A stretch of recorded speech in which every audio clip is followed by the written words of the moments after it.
Hello, my friends. Welcome. My name is Joe. This is the Joe Martino Show. And today we're going to talk about the truth that beliefs should not be limited by feelings. They should be about our actions. Our actions should be about our beliefs and not our feelings. What does it mean to believe in yourself? That's what we want to talk about today. Let's kick it off. This is the Joe Martino Show. You're listening to the Joe Martino Show, a podcast dealing with all things emotional, relational, and human nature. Joe is a licensed counselor in the state of Michigan, specializing in relationship therapy. He is also the author of the book, The Emotionally Secure Couple. All advice offered in this episode is offered for entertainment and educational purposes only. Enjoy the show.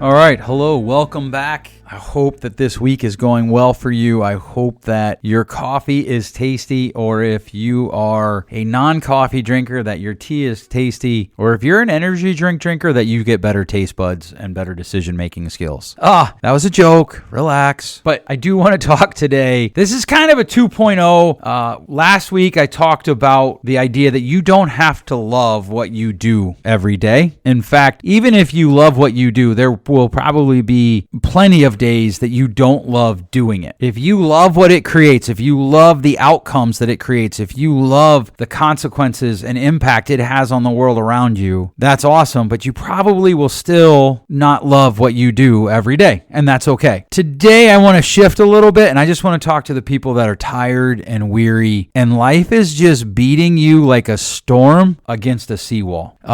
In 2022, my wife and I traveled to Florida right after the hurricane went through, and then just a few months later, we had to travel back down there after the tropical storm went through. And so what happened was a hurricane went through, and in the Daytona Beach area, an area where we spend quite a bit of time, there was just devastation. Just destruction and devastation. And it was amazing. This one spot, we went down a couple years ago for a business trip, and we stayed at this hotel, and they had this gorgeous giant pool. I remember I swam in it at night in the dark. I swam in it in the day. And sometimes people are like, well, why are you swimming in a pool when you could be in the ocean? Because literally I could swim in the pool and see the ocean. And the storm came through and just ripped the whole pool out. And this pool is bigger than my house. Just ripped the whole pool out. And then just a few weeks later, a tropical storm comes through and just adds to the devastation. And I know that there are people listening to this, that's how you feel your life is going right now. You just found out that your spouse is leaving you, or you just found out that your kids are getting divorced, or that your kids are having a baby with that other person that you don't think is going to make a very good parent, and is not going to make a very good life partner for your kid. Your work just told you they're letting you go. Your bills aren't getting paid because politicians are making decisions that are not very much in your interest or in the interest of the average person in our country. Someone you trusted betrayed you. That's the hardest one for me, because I don't let people into my inner circle. I've talked about this before. If you do the circle of friends, there's usually 1 to 6. There's what we call 1.5.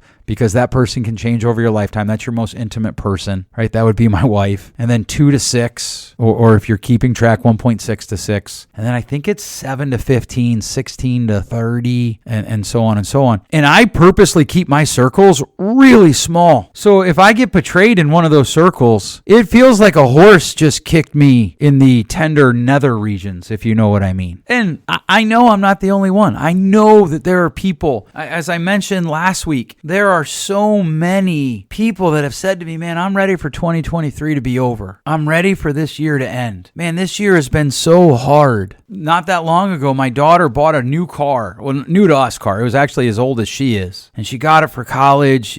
She had some money and she paid cash for it. And she owned it, I think, 10 days. And she's driving to get lunch. A storm came through our area and knocked out the power. And so there's no food at the house that she could cook. And so her and her sister decided they were going to split a pizza from Little Caesars, because they're big spenders or poor college students. Those are not mutually exclusive. And she's driving to pick up the pizza. She gets behind a tractor and she passes him. And as she's passing him, he turns into her and doesn't hit her.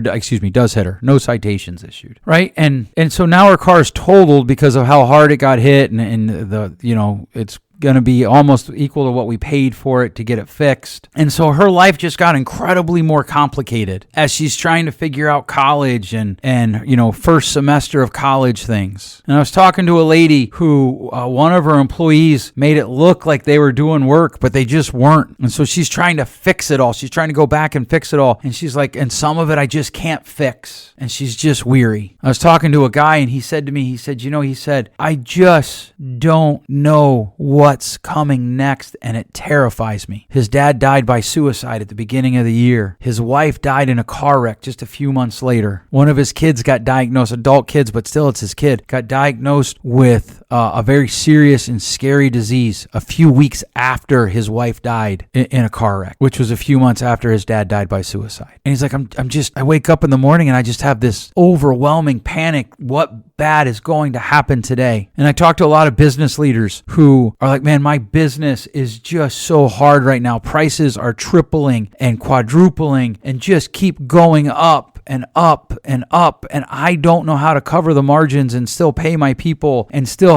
provide good quality service or products to my clients. I was talking to one guy just recently. His company was in a partnership with a venture bank, buying up properties and rehabbing them and then turning them into money. And the venture bank owes them $50 million, and they don't have the money. And so he says to me, I don't know how everybody gets paid. And he stops. He goes, scratch that. I don't know how anybody gets paid if I don't get that money. I was just talking to somebody yesterday in a similar situation, actually around $50 million too. Now, he wasn't quite stressed about whether or not people are getting paid because that was above his pay grade and it didn't come up, but it affects him. And everybody that I'm meeting, they're talking about there's this stress and that stress going on in my life, and it is so hard. And so here's the whole thrust of today. You just need to keep moving. You just need to keep moving forward. Now, here's the thing. If you're paying attention, you might say to me, Joe, you already covered this. This was earlier in this fall. Like, it wasn't even that long ago. Yeah, I know. But we're going to add something to it today. There is this weird belief that I have to feel something to do it. I have to feel it's right. I have to know it's going to work out. But belief is about actions, not how we feel. If you want to keep moving, you have to fix that truth to the front of your mind. You have to fix that truth to where you think about it. It's what you think about when you wake up. It's what you think about when you eat. It's what you think about when you drive down the road. It's what you think about when you eat again. It's what you think about when you get to work. It's what you think about when that guy in the cubicle next to you is talking and you really just don't want to hear any more about what he has to say about that stupid thing that he's talking about. Belief is about action, not feelings. Your belief is not dependent on how you feel. And that's why you can keep moving. That's why you can keep stepping. Because every day that you wake up is a bet on yourself. Every day that you wake up is a bet on your circles. Now, sometimes when I say this to clients, they're like, I don't have very good circles. And I was telling them, the great news is that's why it's a bet on yourself first. Because you can change your circles. Because life can be so hard. Life can just be a storm, followed by a storm, followed by a storm. And if we have this false notion that we have to feel like we can keep going, we'll stop. If we have this false idea that we have to feel like the outcome is going to be exactly what we want, we'll stop.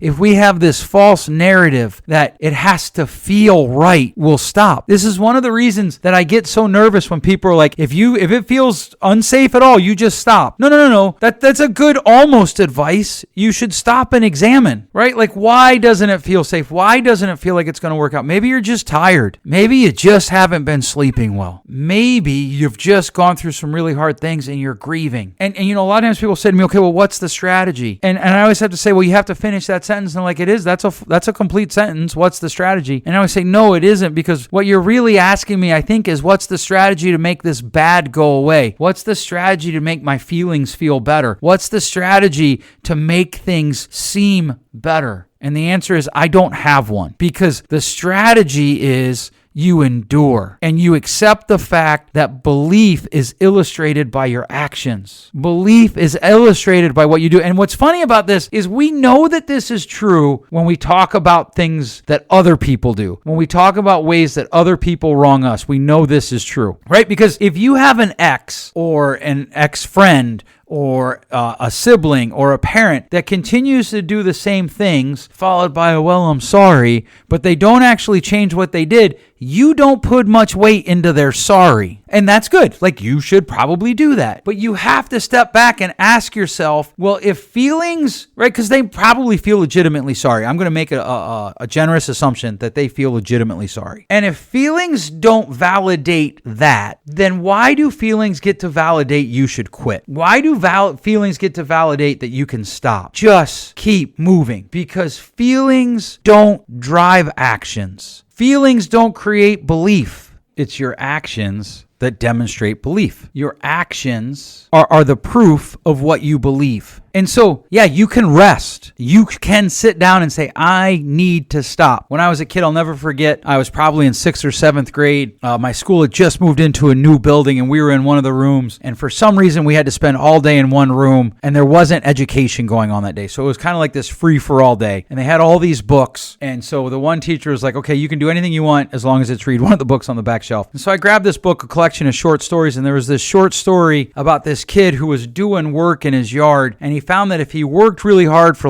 I don't remember the exact breakdown of the numbers, but 45 minutes, and then he took a 15-minute break, he got more work done than if he worked all the way through. And the lesson that the short story was trying to teach the reader was, it's okay to take a break, but that's a belief that has to be demonstrated by the action of taking a break. It's okay to slow down and say, I just need to catch my breath. It's not okay to say, well, I don't feel it, so I have to stop. I was talking to a client just recently, a great job opportunity came along, and he was like, man, I have to know, I have to feel it in order to do it. And I'm like, that is a really new phenomena in the history of mankind. That is a really new way of approaching life. That is a really new way of trying to figure out what you're doing. So I don't know what's going on in your life today. And you know what? We probably should do a whole episode on, do you actually believe in yourself? Because that is a phrase that we have just ruined in modern society, right? Somebody that stands 4'1" can't do anything necessary to be a good athlete. Well, you can be a pro athlete. You're going some places. Maybe he is going some places, but it's probably not to the pros, right? But do you control what you control? That totally comes down to belief. Your beliefs are expressed by what you do, and believing something that you won't act on isn't a belief. It's an idea. It's a want. It's a desire. It's something that we often call in therapy wanting to want, right? People say, well, I want to change, and I'll often say, do you or do you want to change? In other words, do you want to change, or do you recognize that there is a need to change and you want to do the things that are necessary to change, but you don't actually want to do them? And that's demonstrated by the fact that you're not doing them. What are you doing today that demonstrates you believe in yourself? Are you continuing to go? Right? Often when I sit with couples, one of the things early in the process that I'll see is, let's say the wife brings up a complaint about something that the husband does. And often he'll say, well, you do it too, or no, I don't, or blah, blah, blah. And I'll say, hey, do you love your wife? Absolutely. Do you believe that people who love someone else should listen to them? Absolutely. Then why aren't you listening to your wife who you say you love? Well, I'm not going to sit here and let her talk smack about me or lie about. Okay, but you just said that love listens, and you're not listening. So either you don't believe that love listens, or you believe that you're more important than love, or you don't love her. I don't know which, but let's pull those options apart. Your beliefs are demonstrated by what you do, not your feelings. And this is why every morning, no matter how hard life is right now, you can get up and you can go. You can keep going forward. You can keep moving. You can keep going to work. You can keep trying on the thing that you're trying on that feels like you're never going to succeed. You can keep going even though you feel the fear. Feeling fear doesn't mean that you don't have a solid belief. But when you stop, what you're saying is, I believe that my fear is more accurate than my belief in myself. And the question regularly becomes, in all of life, what do you believe the most? Because that is what drives your actions. So to my Christian friends, it's very interesting to me when you get upset about people not liking your beliefs. If you're reading the same Bible that I'm reading, you should expect that. I don't understand. It doesn't mean you should go be a jerk, but I don't understand. To people, I remember when I was in grad school and people were like, this is so hard. And I was like, well, what did you expect? You're in grad school. We're writing papers because that's how they measure things. Now, is it a good measurement? Probably not. It's really interesting that in a lot of the the fields like counseling, the better students are, typically the worse they are at actually executing their job. Because being good at this job is about executing soft skills that you can't measure in a paper. But it's still how they do it, and we have to engage it. And I want to know about your beliefs. Will you write the paper regardless of how you feel because you believe that you were called to this? Will you go back into the fray with your partner regardless of how you feel because you believe that you were called to this? Because you believe that when you said, I promise to love you above everyone else, that there was no exception clauses to that? Will you re-engage your teenager who keeps blowing you off because you believe that you were put in their life to be the person that helps shape their future? Will you get off the mat and do what you have to do to achieve the life that you want, regardless of how you feel, because you believe that the outcome is worth it? That's today. That's my question for you. For the person that's sitting there and you're like, I just can't change one more diaper. I just can't have one more fight. I can't have one more argument. I can't be yelled at one more time by my boss. I can't have this woman who isn't even my boss come harp on me one more time. I can't. My question to you is that a feeling or a belief? Because I believe you can. I also believe you can do it differently. So go out there and do it. Take a break if you have to. Rest if you must. Absolutely, positively take a rest. And then get up and go get it done. Thanks for listening. If you enjoyed today's show, please share with a friend. And hey, give us that rating in your podcast store. Until next time, change possible.